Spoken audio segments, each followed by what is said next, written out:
Ziwa from Romania, another day na naman tayo dito sa aking munting kusina.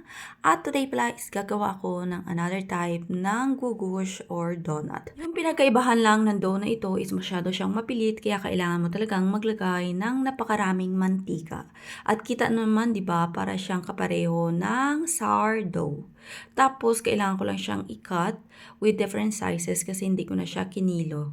Kami lang naman kasi yung kakain ito ng aking asawa. At ito talaga yung madalas na binibili niya kapag kami ay nagalagaw-lagaw. Pero yung ibang mga lokal dito, they have their own version sa paggawa ng ganitong klaseng donut. Lahat naman ng kanilang gawa dito, even different process, is masarap talaga.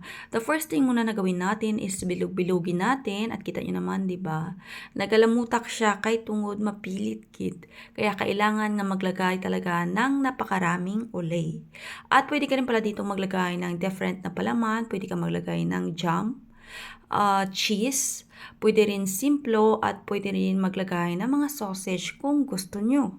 Pero yung sa akin, yung ilalagay ko dito is cheese kasi yon yung requested ng aking asawa. Kapag naluto naman ito is paldong-paldo ka talaga kasi grabe ang laki, naghahabok kit siya. So ito na pala yung time, ginlagyan ko siya dyan ng plastic para mag-cover and of course mag-alsa at maglalagay na tayo dito ng cheese. Yung cheese pala na nilagay ko dyan is yung cheese na kadalasan natin ginalagay sa ating spaghetti. Wala kasi akong isa na tinatawag dito na brunsa or yung lokal nila na cheese kasi hindi kami nakabili. Kaya kung ano lang talaga yung mga pwede kong ipalaman dito sa mga ginagawa kong at tinapay, yun na yung aking ginagamit. Sure lang na kapag kayo ay naglagay na ng palaman tapos ganito nyo na yung kanyang itsura is nakasalang na yung inyong mantika at ilalagay nyo lang siya. Kita nyo ba napaka-sticky lang sa kamay at ito na yung kanyang itsura kapag naluto. Hindi ko nga lang siya masyadong nasirahan kaya yan lumalabas yung kanyang cheese. Another na naman na gagawin ko is apple pie kasi hanggang ngayon napakarami pa rin ng aming apple.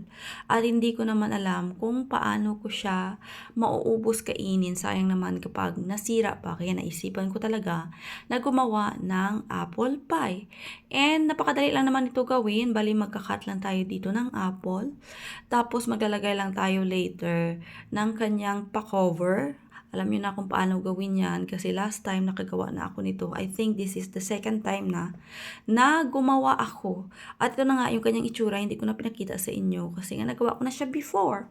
At ito na rin yung aking nagawa na donut. O di ba ang lalaki sabi ko sa inyo. At luto na rin itong aking apple pie na medyo nabatok siya kasi naglaro kami ng Yana. So yun lang yung aking pagganap for today's video. Thank you.